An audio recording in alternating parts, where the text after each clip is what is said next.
You can't do that. You can't do that. Chant. Continue. Followed by, here we go, hail, here we go. And if you accidentally chant that more than 2 times, you will be asked to leave immediately. The chants continued to be heard loud and clear throughout the entire pool.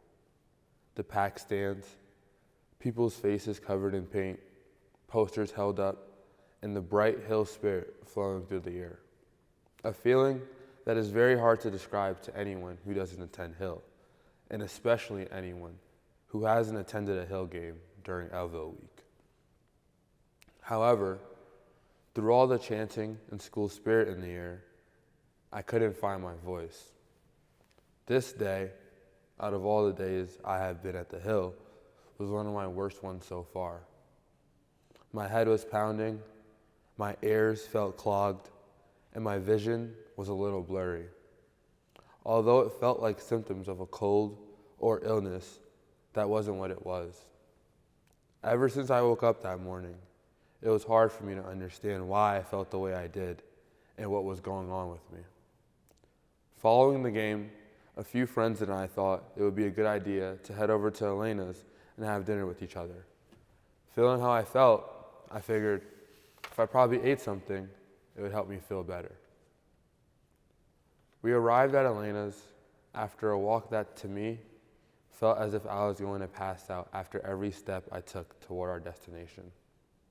We sat down, and although my friends started talking about things that I normally would participate in, I was distracted, struggling to figure out why I felt this way.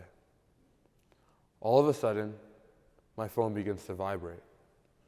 I received a text from my godbrother. Hey bro, I heard about your grandfather. I'm really sorry. What is he talking about, I think? I'm convinced he must have texted the wrong person because the last time I spoke to my grandparents, everything seemed to be fine. I stormed out of the store, unclear of what he texted me, and begin to call my dad. It rings for a little, longer than usual, until I hear his voice. Dad, why did Alex just text me and say, sorry to hear about Grandpa? Trying to make sure I'm not thrown into a spiral of thoughts and sadness, he avoids my answer. When did he text you, he says. Dad, what happened to Papa? I asked again in frustration. The words that came out of his mouth following my question, to this day, gave me a feeling I could never express in words. That feeling of heartbreak, sadness, and despair was unbearable. Daddy died. He passed away this morning. I'm on my way to get you right now. Pack your bag. You're coming home. I'll be there in 3 hours, he responds. A hole begins to fill in my stomach. Speechless, I hang up the phone and begin to run across campus, looking for somewhere to sit and process what I just heard. The gazebo is the closest thing I could find. My stomach turning and my mouth turning dry, I take a seat and begin to burst out in tears. This feeling, this pain, something that is so indescribable that even talking about it today still hurts me. Now for most people, except my family and closest friends, it is hard for people to understand why this death hurts me and affects me so much to this day. Because of that, I hope to explain it to you today. For my entire childhood, my parents both spent a lot of time at work during the day and night. So that would force me to stay with my grandparents for a longer time, which I would never complain about. I spent so much time with my grandparents to the point that I started to question, are they my biological parents? And are my parents just faking it? So to me, I viewed my grandparents as another set of parents, another mom and dad, which is why I refer to them as mommy and dad. I've shared many unforgettable moments with my grandparents that I don't feel like I could have ever experienced if I wasn't in the position I was in at the time. My grandmother and I did things I feel like any typical mother/grandmother and son would do. We went shopping numerous amounts of times. We would go and get food together at local restaurants, and she would take me to the park and just sit there while I played basketball and cheer me on, and even take me to practice and still cheer me on. Trust me, she always was the loudest person in the gym, whether I scored or turned the ball over. My grandfather, though, he and I had a completely different relationship. Our relationship felt like a bunch of things combined into one. It felt like a father and son, grandfather and grandson, mentor and mentee, etc.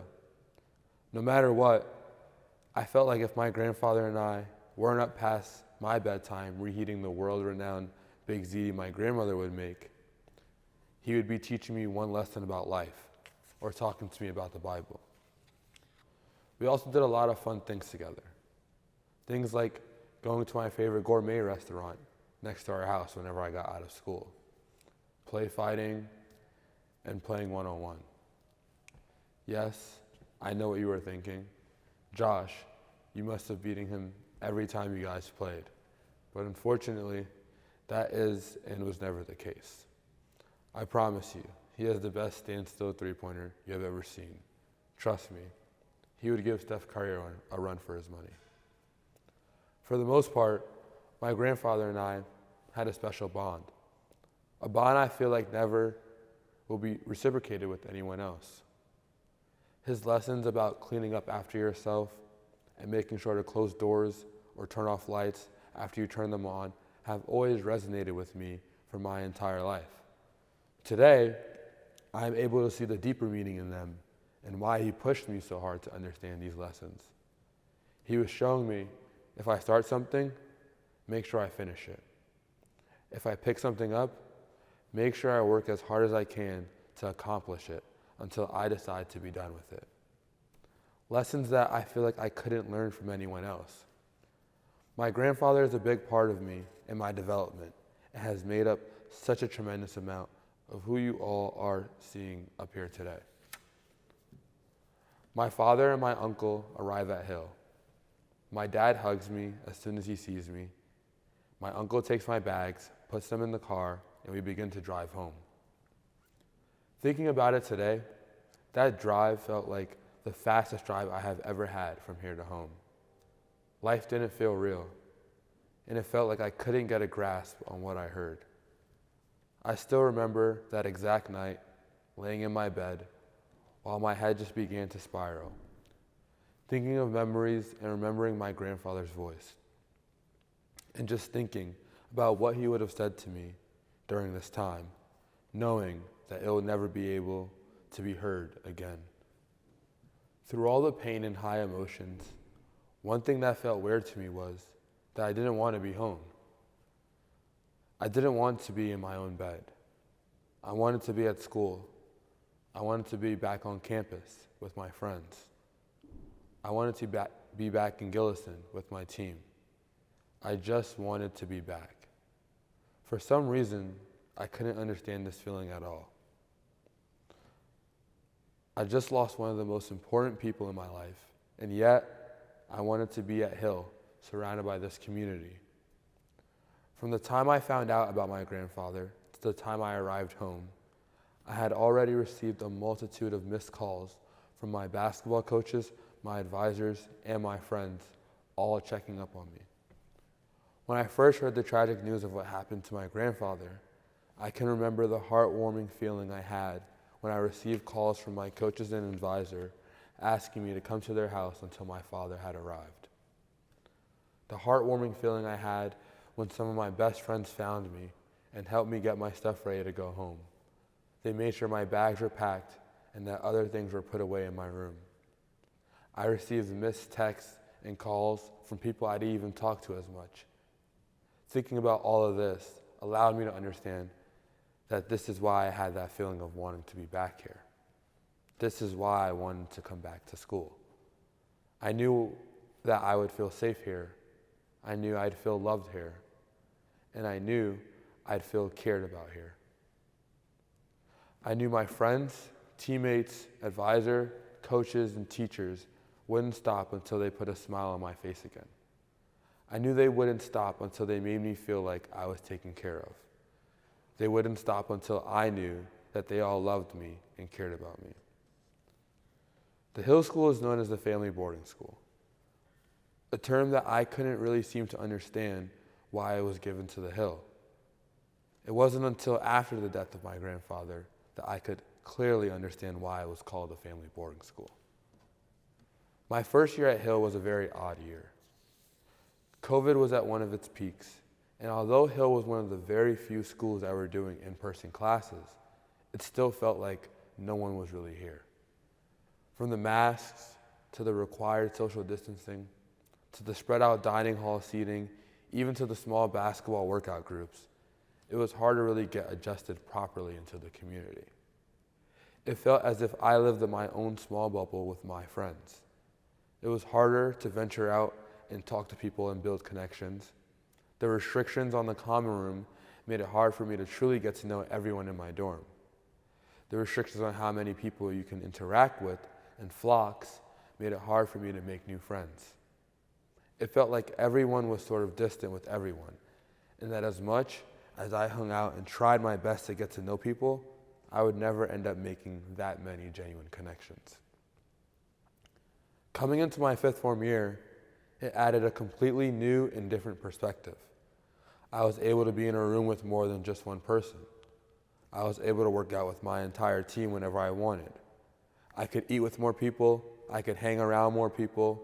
It started to feel like I was finally making connections. I would soon find out that all these connections that I made, they would be there for me after a really tough time in my life. I would soon find out that these connections were not just connections, but were my other family. These connections would be more than just connections. They would turn into brothers, sisters, parents, mentors. They would turn into every part of what a family consists of. This new family that I discovered would be the family I go to after hearing the most devastating news of my life. This would be the family I cry to, the family I confide in, and my other family that makes sure I know how much I'm loved. The family relationships Hill has created, instilled, and continued to build ever since the creation of this school has been very valuable, and I can personally say has saved a lot of people. Whether or not you think that, but the person sitting beside you or close to you is your family away from your actual family. That's what makes this place special, and that's what I am grateful for. I am grateful to be a part of this community, and you guys should be as well. Yes, everyone has their differences, but that's common in any family. You don't need to be blood related to look at and treat someone like family. My family is a very religious family. We strongly believe that God allows you to go through challenges and obstacles so that you can become a better person and see the light in things you may not have seen the light in before. We think that He allows you to go through those dark and hard times to see the blessings in your life that you may not have seen before. My grandfather's presence in my life has been the biggest blessing ever. Over time, it has taken me a while to understand that this dark time I went through, the grieving and pain I suffered, would only bring light to a blessing that I wasn't able to see before. I want so badly for him to be back here with me and talk to him, but I know he left this earth knowing that I was at a school that would take care of me and is there for me after his passing. And for that, I see this place as a blessing, and so does the rest of my family. To end my talk, I would like to end with a quote by world-renowned philanthropist and talk show host Oprah Winfrey. Family should be the place where you can be your most complete self, where you're accepted and appreciated, seen and valued, even in moments of disagreement, It should be your soft place to fall, the place where you're reminded that no matter what happens to you, in the face of your deepest challenges, you are loved. Thank you, Hill, for being a place where I can be my funny, charming, loud, outgoing, and complete self. Thank you, Hill, for being a place where I feel both accepted and appreciated, where I feel seen and valued. Thank you, Hill, for being my soft place to fall when I am going through one of the toughest times of my life. Thank you, Hill School, for being the family boarding school. Thank you, Hill School, for being my family away from home. Thank you.